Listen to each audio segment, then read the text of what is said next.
Hello, I'm Paul Chartier. You're watching Heart of Gold. Thanks for tuning in. PG Peoples, welcome. Thank you. My pleasure being here. You are a mainstay and an icon in Lexington, and I know you're going to be humble about that, but you have taken Urban League from whatever to a major power in this town over a number of years. How many years have you been there? I've been there 49. Oh my the gosh. Urban League, this is the 50th anniversary. So there have been two executive directors. Yep. Who lasted a year? Well, Walter Brown lasted a little over a year. I haven't been the CEO for 49, but I've been there for 49. He was there, I think, about two years. That's amazing. I became CEO. I came there in '69, became CEO in '71. What a great story. Congratulations. Yeah, thank you. And on your 50th. Thank you. Thank you. Well, we're here because we want to talk about the 50th, but Yeah. tell people who don't know what the Urban League is all about. Urban League is a private, not-for-profit social service agency. We are funded primarily by the United Way. That's our first level of funding. But it's our responsibility to do needs assessments and then go out and generate funds to do programs based on that needs assessment. And some of the major programs that we've done over the years, our signature is housing. Affordable housing in the downtown section of Lexington. We also do a lot of training, educational training, job training, workforce training. PG, 10 years ago, what did Urban League look like, and how is it different and evolved to right now? 10 years ago, I'm not so sure if we have major changes. It's been our philosophy to find a niche. And stick with it. Stick with it, get better with it all the time, and as you get better, you service your community better. And as long as there's a need to continue to provide those services, you do that. So that's why housing has been. We started the Urban League in 1968, and about 1984 was when we moved over to this housing thing, because we were looking for that niche. And we've been doing it since 1984, and relatively successful. Is it families that you're helping, or you're providing the homes for the families that are in need? It's affordable housing for people in need, who have low to moderate income. The other thing that we do is we impact on communities, because usually if we go into a neighborhood, we'll do a block or two, not just one isolated home. Since '84, we have done, our first few years, we focused on home ownership. We first started out by buying up old, dilapidated shotgun houses over in the east end of Lexington. And we redid those. We were training ex-offenders who were returning to our community during that time. From the period that we started doing that, we did about 160 units, trained over 400 men as we did that. We then transitioned because of some changes in the marketplace. All of us remember the area around 2008 and 2009 when vividly, yes. Yep. Well, that was when we made a shift, and we did start focusing on building units for rentals, especially rentals for low-income people who are on Section 8 vouchers.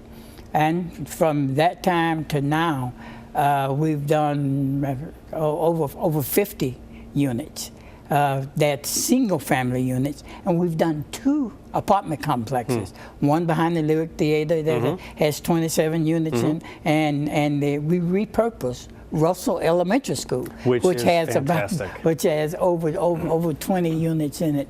So, all total, about $27 million worth of real estate we've been responsible for putting into the marketplace, about 260 units or more.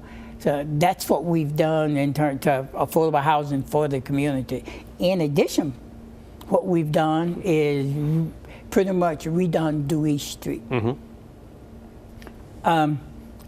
we came to Dewey Street in 1999, and we purchased what was the clinic that was built in 1920 by a young black doctor. That clinic served the African American community. But this building had caught fire. We found out about it. We wanted to repurpose it and rededicate it. So we bought that and did it. Then we bought a duplex across the street. That's where we now have our technology center. And then we have another unit there that we purchased, redid, and we're leasing that out to a social service organization. That's about $600,000 worth of real estate that we basically use along with the social service agents right there on Dewey Street. So you are a downtown real estate mogul. I don't know. Is what you've become. I don't know if mogul would be. But we are a downtown real estate organization that you're a powerhouse. We really care. Yes. We care about preserving those neighborhoods.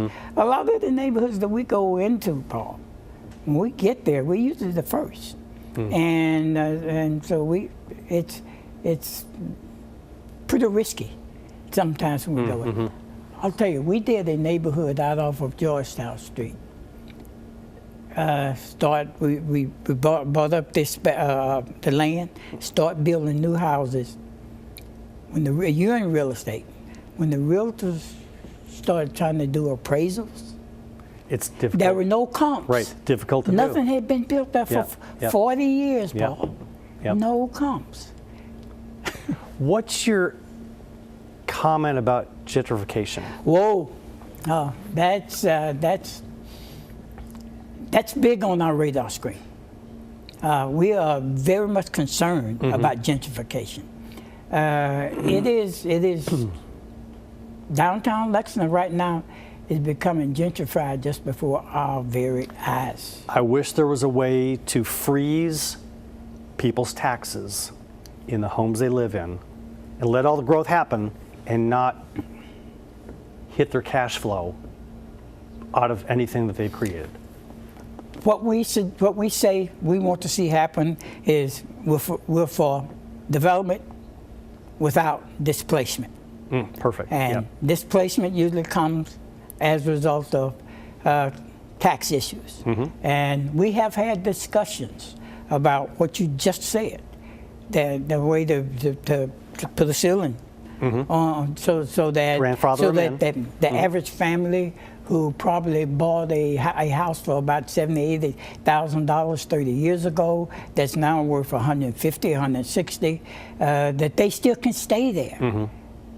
Absolutely. But when their neighbors' units are now starting to cost $300,000 to $400,000, it creates a hardship. Absolutely. Paul, what I worry about when I look at the Jefferson Street area down there, I worry about that we could see a repeat of what happened to Proudtown.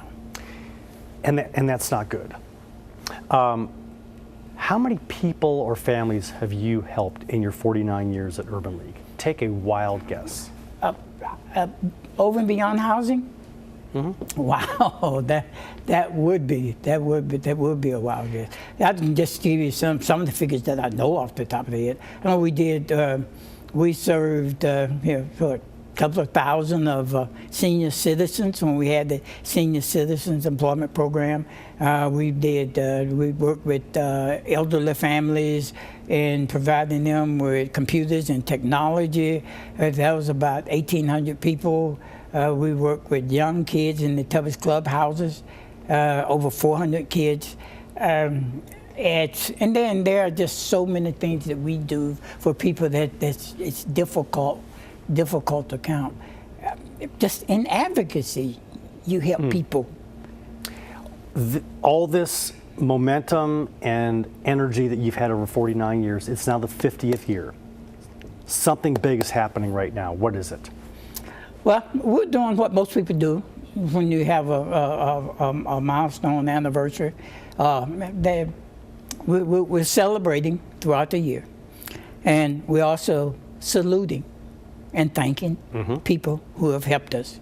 And like most organizations, we do want to do some fundraising. So we do have a campaign going on, and we'll be talking more publicly about that at our dinner on October 15th, when I've got my national president Mark Moriel coming in to speak. Where's the dinner, and how can people get hold of you to get a table at that dinner? Okay, yeah, all right. The dinner will be at the Lexington Civic Center. People who are interested in tickets can reach us at the Urban League with our phone number 233-1561 or our website number, our email number ullexfay.org. And we'll put that on the screen as well. Do you want to talk about more about the fundraising, like who's involved and what your goal is going to be and what you're going to do with the funds? The fundraising campaign has a name. Over the years, one of the people who's probably done the most in this community for low-income housing was Don Ball. Absolutely. Yeah. Don was my mentor. He helped us get started. He coached us. He helped us helped us financially. So when we got ready to do this fundraising, we got permission from Myra Ball to name our fundraising the Don Ball Urban League Affordable Housing Fund. Oh, nice.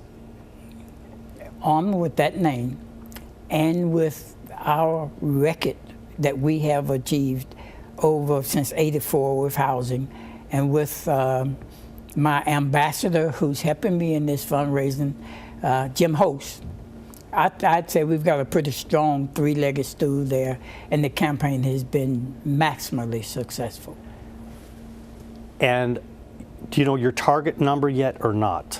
Target number was $1 million. And then what will you do with that $1 million? We will use it to sustain our housing initiatives and some other Urban League programs.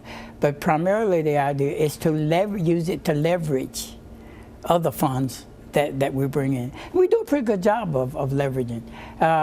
When we first started our housing program in 1984, we started it with a $5,000 contribution. And today we said we've done $27 million worth of real estate. So I think that's a pretty nice estimation. Yeah, pretty good return on investment. Yes, yes. PG, in the last minute, two things. What does PG stand for? Porter Janelle. And those are family names. Porter was my grandfather, and Janelle, it was a mix of two of my other grandfather, who was O'Neill, and my father's name. Love that about Kentucky. In the last 30 seconds, we'll give the website again. Talk about the fundraising campaign, the 50th year. We continue to make contacts with people in this community. But what has been just so amazing about is we've been at this 2 months. Nobody has said no. Everyone has said we want to contribute, and it's all at various levels. It's been from $1,000 to $50,000. The legacy of Don Ball. Yes. The kindness and integrity of PG Peoples, and the determination of Jim Host. Jim Host. And with that, congratulations. Thank you. PG, great to see you. Thanks for coming out. Thank you very much. I'm Paul Chartier. We'll be right back on Heart of Gold.